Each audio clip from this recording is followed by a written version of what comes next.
2 फरवरी को आयोजित होने वाली फिजिक्स यानी भौतिकी की परीक्षा के लिए हम लोग वायरल ऑब्जेक्टिव करने जा रहे हैं। अगर इस ऑब्जेक्टिव को अगर पढ़ लेते हैं तो इससे 30 से 40 मार्क्स आप लोग को कंप्लीट हो जाएंगे। तो वीडियो को अंत तक देखें। वीडियो पसंद आए तो वीडियो को लाइक कीजिएगा, और अगर क्वेश्चन आउट होता है तो हमारे टेलीग्राम से या फिर चैनल के जरिए भी आप लोग को इन्फॉर्मेशन दिया जाएगा। तो जल्दी से चैनल को सब्सक्राइब कर लीजिए, क्योंकि यहाँ पे और इसी तरीके से ऑब्जेक्टिव दिए जाएंगे और सब्जेक्टिव क्वेश्चन, लॉन्ग क्वेश्चन भी गेस कर लिया गया है। तो वो भी आप लोग को जल्द मिल जाएंगे। तो जल्दी से पहले चैनल को सब्सक्राइब कर लो और वीडियो को लाइक कर दो। तो चलिए हम लोग वीडियो को शुरू करते हैं। चलिए, पहला ऑब्जेक्टिव पूछा जा रहा है कि पैरावैद्युता यानी पैरावैद्युता का एसआई मात्रा क्या होता है। मैं इंग्लिश वालों को नहीं पढ़ूंगा, हिंदी वाले को ही पढ़ते चलूंगा। इंग्लिश वाला स्टूडेंट भी सेम रहेगा। SI unit of permittivity. तो क्या होंगे, फर्स्ट का सही उत्तर ऑप्शन नंबर डी हो जाएंगे, C² n इनवर्स m-2। तो सही उत्तर ऑप्शन नंबर डी हो जाएंगे। पहला का सही उत्तर बी हो जाएंगे। 2 क्वेश्चन नंबर बोला जा रहा है कि आवेशित संधारित्र की दोनों पट्टियों के कुल आवेशों का योग होता है। यानी आवेशी जो संधारित्र होता है उसका यहाँ पे कुल पट्टियों का जो योग होता है वह कितना होता है, 0 होता है या 1 माइक्रोकूलम या 1 कूलम या अनंत होता है। तो 2 का सही उत्तर ऑप्शन नंबर ए हो जाएंगे, 0 होता है यानी 0 होता है। इंग्लिश वाले को भी sum of charge 2 plates of a charge capacitor is, तो क्या होंगे 0। चलिए 3 नंबर बोला जा रहा है कि धारावाही चालक के अंदर इलेक्ट्रॉन की गति होता है in the motion electron inside the current carrying conductor. तो कितना होता है, समरूप, त्वरित, अप्रवाही या मंदित।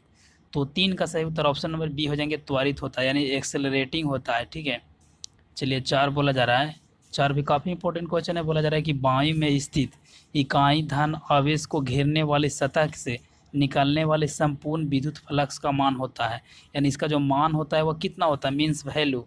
तो 4 का सही उत्तर क्या हो जाएंगे, सही उत्तर ऑप्शन नंबर बी हो जाएंगे, ε0 के पावर इन्वर्स हो जाएंगे। ठीक है, ऐसे इसका फार्मूला होता है 1/ε0। इसको इन्वर्स में ले जाएंगे तो क्या हो जाएंगे, ε0 के पावर इन्वर्स हो जाएंगे। तो सही उत्तर ऑप्शन नंबर बी हो जाएंगे। चलिए नेक्स्ट क्वेश्चन पे चलते हैं। तो नेक्स्ट क्वेश्चन बोला जा रहा है कि 5 कि बिंदु आवेश से दूरी यानी r दूरी पर विद्युत विभव का जो मान होता है वह कितना होता है। तो 4 ऑप्शन दिए गए हैं। पहला ऑप्शन में है r के अनुक्रमानुपाती, r के व्युत्क्रमानुपाती, r² के अनुक्रमानुपाती और r² के व्युत्क्रमानुपाती। तो 5 का सही उत्तर ऑप्शन नंबर बी हो जाएंगे, r के व्युत्क्रमानुपाती। चलिए 6 बोला जा रहा है कि किसी धारावाही चालक के अंदर इलेक्ट्रॉन का संवहन यानी VD और जो चालक का आवेशित विद्युत क्षेत्र E का बीच जो रिलेशन होता है, संबंध होता है, वह क्या होता है। तो 6 का सही उत्तर ऑप्शन नंबर ए हो जाएंगे, VD समानुपाती E हो जाएंगे। क्या हो जाएंगे, VD समानुपाती क्या हो जाएंगे, E के हो जाएंगे। सही उत्तर ऑप्शन नंबर ए हो जाएंगे। पूरा एक्सप्लेनेशन अगर चाहिए तो नीचे कमेंट कर दो, मैं बतला दूंगा। अब देखो 7 क्वेश्चन नंबर पूछा हुआ है। क्वेश्चन नंबर था कि 64 समरूप बूंदे को प्रत्येक की धारिता 5 माइक्रोफराड है, तो मिलाकर एक बड़ी बूंद हम लोग बनाते हैं, तो बड़ी बूंद का जो धारिता होगा वह कितना माइक्रोफराड होगा।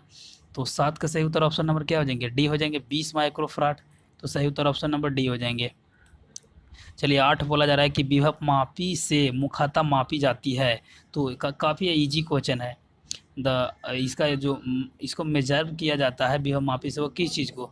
तो 8 का सही उत्तर क्या हो जाएंगे, 8 का सही उत्तर ऑप्शन नंबर सी हो जाएंगे, विभवांतर को। तो सही उत्तर ऑप्शन नंबर सी हो जाएंगे, पोटेंशियल डिफरेंट। ठीक है, सही उत्तर सी हो जाएंगे। चलिए 9 अब बोला जा रहा है कि एक तार का प्रतिरोध R है, इसे खींचकर व्यास के मतलब क्या, डी होता है, आधा कर दिया जाता है। तो तार का जो प्रतिरोध होगा, रेजिस्टेंस होगा, वह कितना होगा। ठीक है, तो देखिए काफ़ी सारे स्टूडेंट ने इसको 2 R मारे थे, लेकिन इसका सही उत्तर क्या हो जाएंगे, 9 का सही उत्तर ऑप्शन नंबर बी हो जाएंगे, यानी 4R हो जाएंगे। जब आधा करेंगे तो ये दुगना से बढ़ जाता है। चलिए अब हम लोग नीचे चलते हैं। तो नीचे 10 बोला जा रहा है कि एक आवेश Q1 विद्युत क्षेत्र E वेक्टर तथा चुंबकीय क्षेत्र B वेक्टर को संयुक्त उपस्थिति में गतिमान हो तो उस पर लगने वाला जो बल होगा, फोर्स होगा, वह बिल्कुल कितना होगा, यानी कितना होगा। तो 10 का सही उत्तर क्या हो जाएंगे, ऑप्शन नंबर सी हो जाएंगे, Q E vector plus V vector cross B vector. ठीक है, तो सही उत्तर ऑप्शन नंबर सी हो जाएंगे। पूरा आप देखिए एक्सप्लेन करूंगा तो काफ़ी लंबा होगा वीडियो, इसलिए हमारे वेबसाइट पे भी जाइए, सारा सोल्यूशन मिलेगा और सारा जितना भी सेंटर एग्जाम होगा सबका मिलेगा। और भी सब्जेक्ट है, हुआ मैथ का, सबको एक्सप्लेन करने वाला हूँ। 11 बोला जा रहा है कि अगर 2 आवेशों के बीच की दूरी बढ़ाई जाती है तो उसका वैद्युत स्थैतिक जो एनर्जी होता है, ऊर्जा होता है, वह क्या होता है, घटता है, बढ़ता है या सेम रहता है। ठीक है, तो क्या होंगे, 11 का सही उत्तर ऑप्शन नंबर ए हो जाएंगे, घट जाता है, यानी क्या होता है, बिल डिक्रीज। चलिए नीचे 12 यहाँ पे बोला जा रहा है कि दो प्रतिरोध R एवं 2R को एक विद्युत परिपथ में श्रेणी क्रम में जोड़ा जाता है, तो R एवं 2R को उत्पन्न ऊष्मीय ऊर्जा ऊर्जा का जो अनुपात होता है वह कितना अनुपात होता है। तो 4 ऑप्शन दिया गया, 1:2, 1:4, 2:1, 4:1।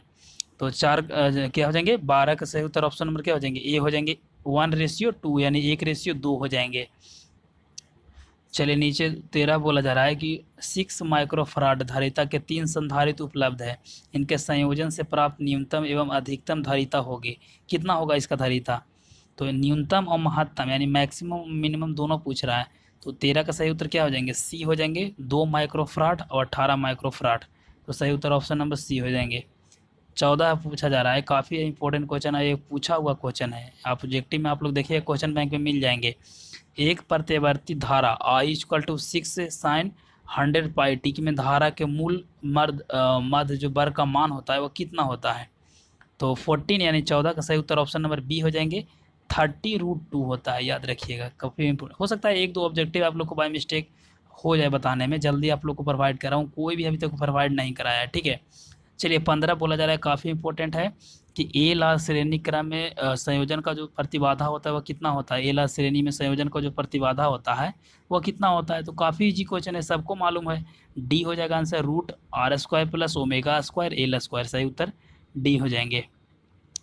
16 बोला जा रहा है कि निम्न में से कौन सी किरणें चुंबकीय क्षेत्र के द्वारा विक्षेपित नहीं होती है, यानी विक्षेपित नहीं होती, यानी डिफेल्ड यहाँ पे नहीं होती है, ठीक है। तो वहाँ पर 16 का सही उत्तर क्या हो जाएंगे, 16 का सही उत्तर ऑप्शन नंबर क्या हो जाएंगे, सी हो जाएंगे। गामा किरणें यानी गामा रे हो जाएंगे।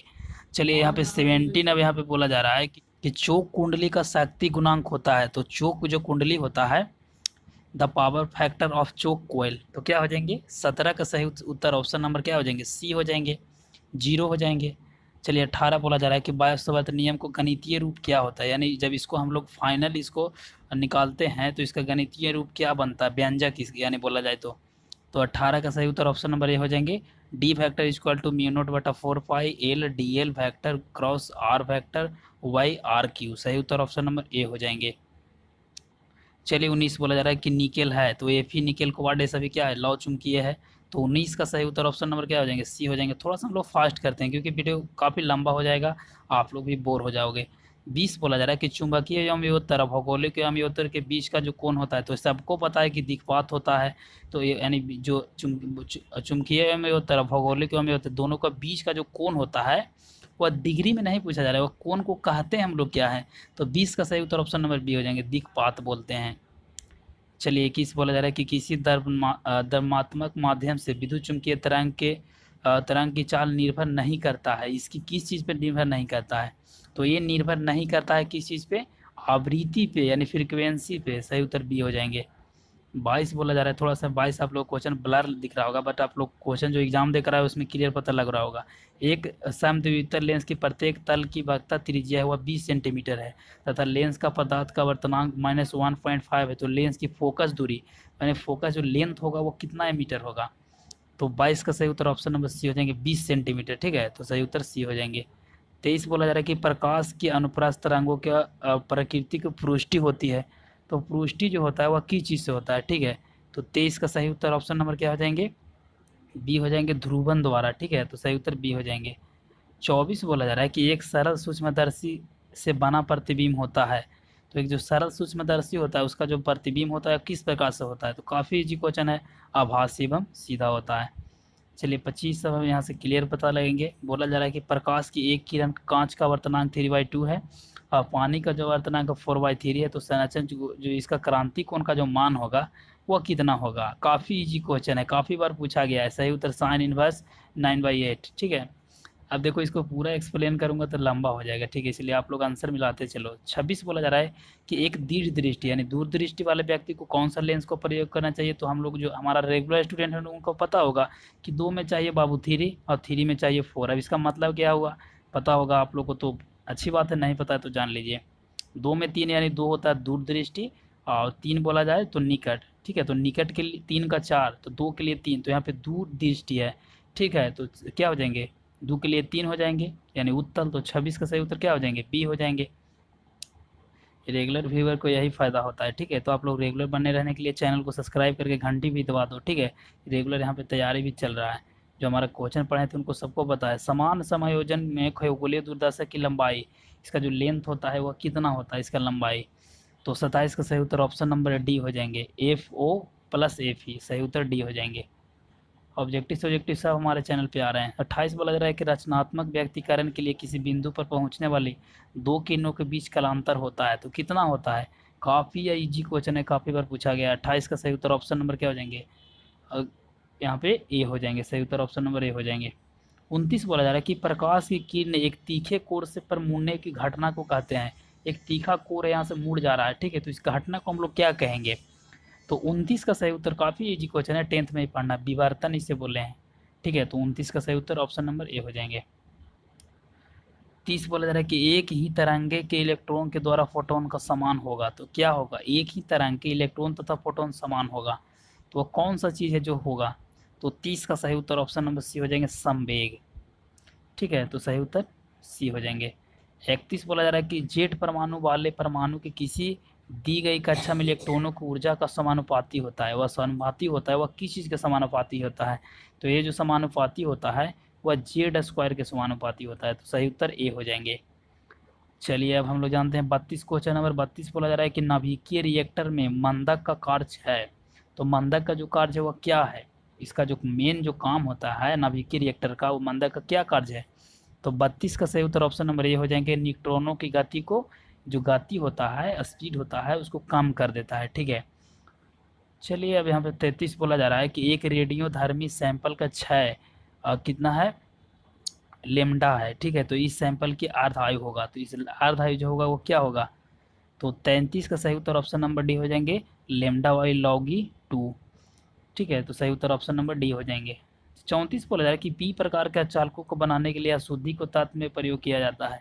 तो ये देखिए हंसी आ रहा है इस क्वेश्चन में, क्योंकि काफ़ी इजी क्वेश्चन है। सही उत्तर ऑप्शन नंबर ए हो जाएंगे। चलिए अब यहाँ पे 35 बोला जा रहा है कि डायोड का उपयोग होता है। तो डायोड का उपयोग हम लोग किस चीज़ के लिए करते हैं। तो 35 का सही उत्तर क्या हो जाएंगे, डी हो जाएंगे, दृष्टिकारी की तरह यूज करने के लिए हम इसको उपयोग करते हैं।